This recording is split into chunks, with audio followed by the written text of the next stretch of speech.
Mayong adlaw mga kahigalaan! Ako si Chakoy and welcome sa Wandering Kusina. Today's episode, ang lulutuin natin is potato hash brown or patatas na hash brown.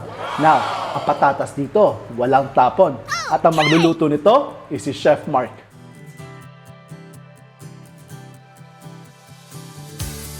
Hi mga ka-wonders, ako si Mark. Today magluluto tayo ng hash brown. So, ito yung ating mga ingredients. So, meron tayong potatoes. Gagamit tayo ng isang itlog, salt, corn starch. Gagamit din tayo ng lard. Pwede rin kayong gumamit ng oil or butter. So mga ka-wonders, tanggalin lang natin yung mga itim-itim sa balat ng potato. Kasi gagamitin natin itong balat nito mamaya. So, after nitong recipe, papakita ko sa inyo paano gawin yung balat ng potato. So, balatan lang natin siya ganyan. Pahaba. So guys, itong balat na to, hindi natin to itatapon. I-set aside lang natin. So mga wonders, i-set aside lang natin to. Babalikan natin to mamaya. Ibabad lang natin siya sa water para hindi siya mangitim. So mga wonders, kuha lang na ng grater, yung malaki yung butas. And then, i-grind lang natin yung ating potato sa may tubig para hindi siya mangitim.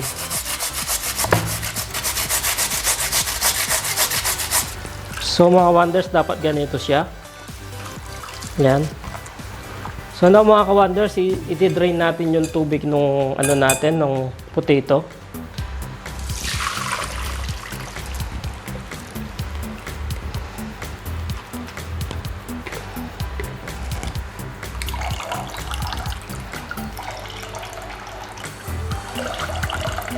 So mga wonders, kuha lang tayo ng lumang cloth or fabric. Kung may lumang t-shirt kayo or panyo, pwede. O face towel. Yung medyo matibay-tibay siya kasi i-squeeze natin ito mamaya sa potato. So ilagay lang natin yung potato dito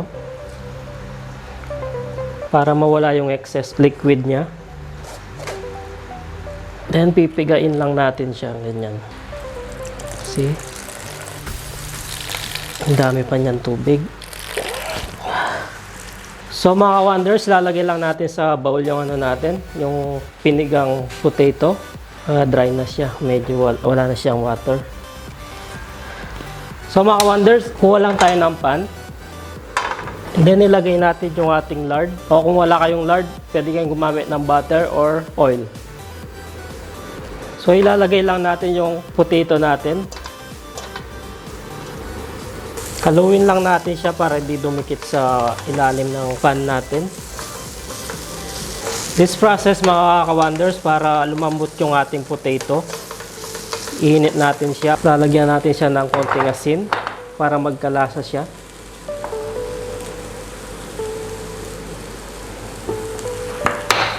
Then, continue stirring lang. So mga ka-wonders, lulutuin natin to ng mga 5 to 10 minutes. Then tatakpan lang natin siya, and then every 2 minutes or 1 minute, kailangan natin siyang haluin. So mga wonders, after 2 minutes, haluin natin siya. Medyo na nasunog yung sa baba niya. Huwag natin haluin yung sa baba. So mga wonders, okay na to. Ika-transfer natin siya sa isang bowl. Palalamigin muna natin siya.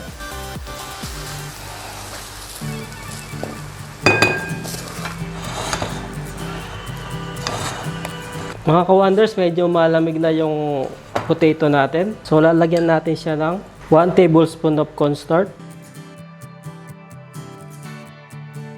or 2 tablespoon.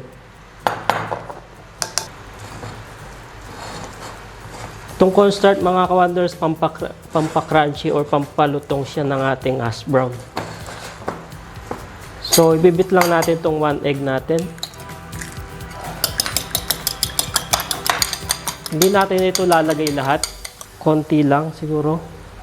Mga half siguro. Para lang mag-form siya. Para lang ma-form natin siya. Ganyan lang. Dagdagan pa natin ng 1 tablespoon ng corn starch.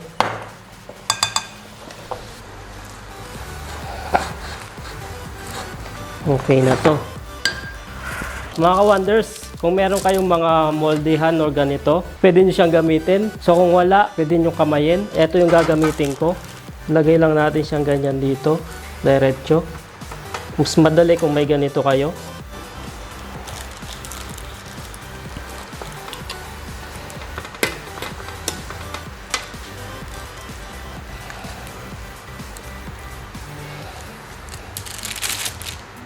Ganyan lang.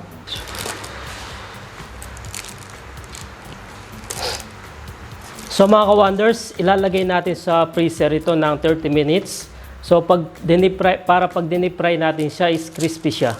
So after 30 minutes, ito na yung dinagay natin sa freezer na hash brown. Pwede na natin siyang i-fry. Para hindi siya masira, tanggalin natin sa paper ng isa-isa. Tapos diretso natin siya sa mantika.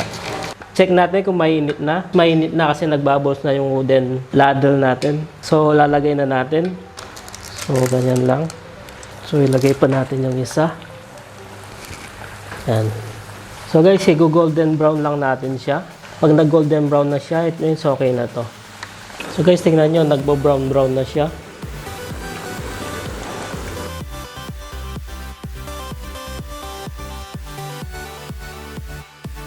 Medyo golden brown na siya. Mga 1 minute na lang. Pwede na to. So okay na to. Oh. So guys, okay na to. Crispy kayo siya ba? Lagyan lang natin sa tray para matumulo yung excess oil niya. So ilagay na natin yung iba.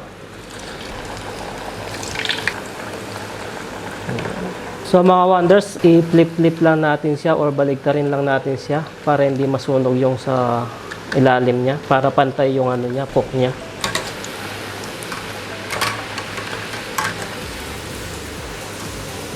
So mga ka-wonders, tapos na yung ating hash brown. So ito yung sinasabi kong bonus recipe natin ngayon, yung balat ng ating patatas. Kung meron kayong kapitbahay na nagtitinda ng ulam or karinderya, hingin nyo yung balat ng patatas nila. So ganito lang gawin nyo. Hiwain lang natin siya ng pahaba na manipis. Ganyan. Ganito lang. So mga ka-wonders, ganito lang. Iwain lang natin siya ng pahaba na manipis. So, lalagyan lang natin siya ng asin. Konting salt lang.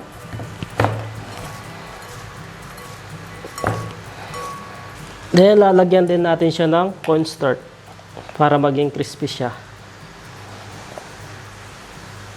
Mga 2 tablespoons. Painit lang natin ulit yung mantika natin. So mga wonders, lagay lang natin sa mantika, sa mainit. Ayan. Konti-konti lang para mag-crispy siya.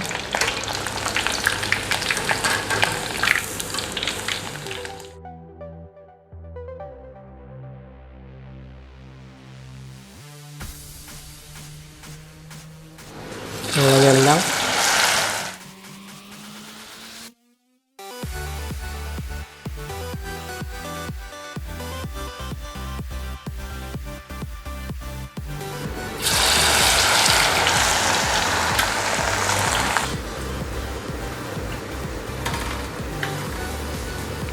Here we are mga ka-wonders. Ito yung Ating hash brown potato. at ito yung crispy potato skin natin. Mga ka-wonders, walang tapon dito sa recipe na to kasi ginamit natin lahat nung nasa patatas. At saka I'm pretty sure na you wanted to know kung paano gawin ang hash brown. Now, alam nyo na. At ang balat ng patatas, huwag nyo itapon. Gawin yung ganito. Pwede kung, yes, pang snacks. Pwede din pang negosyo, of course. At saka, para sa mga bata. There you have it, mga ka-wonders. Thank you very much for watching, and I hope you enjoyed this video. Please put your comments down below, and don't forget to give us a thumbs up sa video na to. And click nyo na rin ang subscribe button. Inform your family and friends, invite them to like Wondering Kusina, subscribe to Wondering Kusina, and then share nyo na rin lahat ng mga videos namin, especially yung mga na favorite nyo or nakatulong na videos sa inyo. Okay guys, meron din kami Facebook, Instagram, and Twitter. Don't forget to follow us on those social media pages ng Wondering Kusina. Alright guys, thank you very much for watching. Ako si Chakoy. And ako si Mark. Stay cool, stay safe, and peace.